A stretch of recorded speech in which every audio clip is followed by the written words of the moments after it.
আসসালামু আলাইকুম, সবাই কেমন আছেন? আশা করি সবাই খুব ভালো আছেন। আজকে আমি আপনাদেরকে দেখাবো অটোক্যাডের মাধ্যমে আপনারা কিভাবে খুব সহজে দরজা এবং জানালা অঙ্কন করবেন। আমাদের ড্রয়িং করার ক্ষেত্রে দরজা এবং জানালা এগুলো কাজে লাগে। তো এগুলো আমাদের অঙ্কন করার নিয়ম। যদিও এগুলো স্যাম্পলের মধ্যে পাওয়া যায়, তবুও এগুলো আমরা যদি নিজে অঙ্কন করতে চাই, সেক্ষেত্রে আমাদের এগুলো কিভাবে অঙ্কন করতে হবে, কিভাবে এগুলো আঁকতে হবে দরজা জানালা, সেই সম্পর্কে আমি আজকে আপনাদেরকে ধারণা দেবো। সো চলুন ভিডিওটি শুরু করা যাক। তো দরজা জানলা অঙ্কন করার ক্ষেত্রে প্রথম যদি আমরা দরজা অঙ্কন করি, সেক্ষেত্রে আমাদের পলিলাইনটি সিলেক্ট করতে হবে। পলিলাইনটি সিলেক্ট করার পর সেখানে প্রথমে 5 দিতে হবে, তারপরে এদিকে দিয়ে 2, তারপর এদিকে দিয়ে 3, তারপর এদিকে দিয়ে 1, তারপর নিচে 2 দিয়ে, তারপর এখানে এটার সাথে এটা মিলিয়ে দিতে হবে।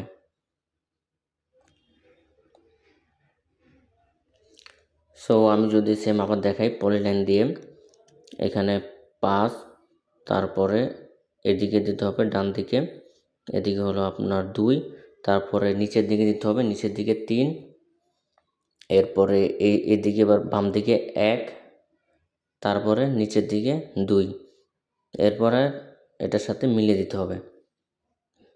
ব্যাস হয়ে গেল। সো এখন এটা পুরোটা সিলেক্ট করতে হবে। সিলেক্ট করে ওটা রিমুভ করে দিলাম। এরপর আমি যে প্রথম যে লাইনটি নিচ্ছি, সেখান থেকে এখানে একটা লাইন নিতে হবে।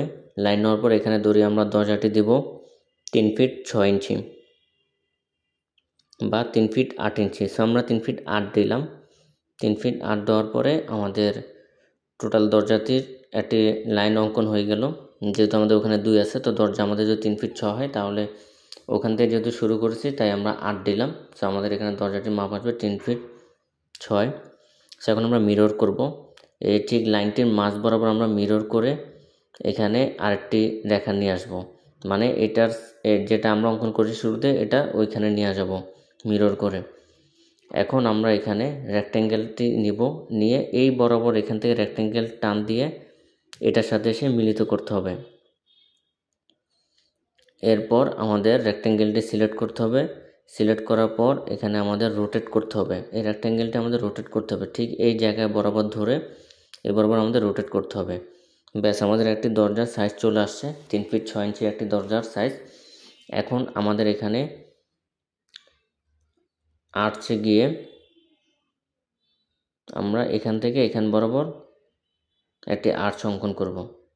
ব্যাস এই যে হয়ে গেল আমাদের দরজা অঙ্কন করা। এভাবে আমরা খুব সহজে দরজা অঙ্কন করব। এখন চাইলে এটিকে আমরা কপি করতে পারবো বা মিরর করে আমরা যেদিকে ইচ্ছা সেদিকে দরজাটি ঘুরিয়ে নিতে পারবো।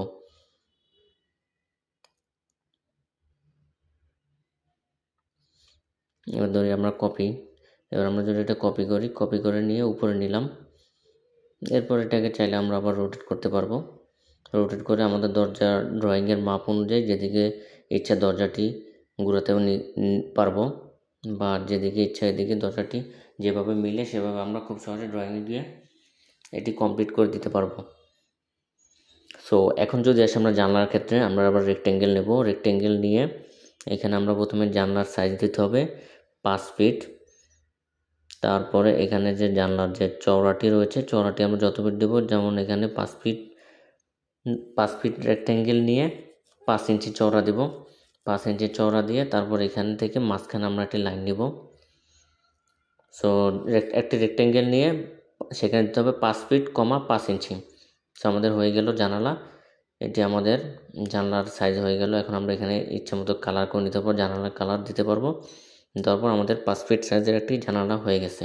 এটি 2D প্ল্যানের ক্ষেত্রে আমাদের 5 ফিট, 5 ইঞ্চি দিলে আমাদের জানলাটি হয়ে গেল। এখন এটি আমরা ড্রয়িংয়ে দিয়ে ইচ্ছা মতো বসাতে পারবো, জানলাটি রোটেট করে বা ছোট বড় করে। যেমন কিচেনের জানলা, টয়লেটের জানলাগুলো আরও ছোটো হয়, সেক্ষেত্রে আমরা আমাদের মেজারমেন্ট নিয়ে আমরা জানলা অঙ্কন করব।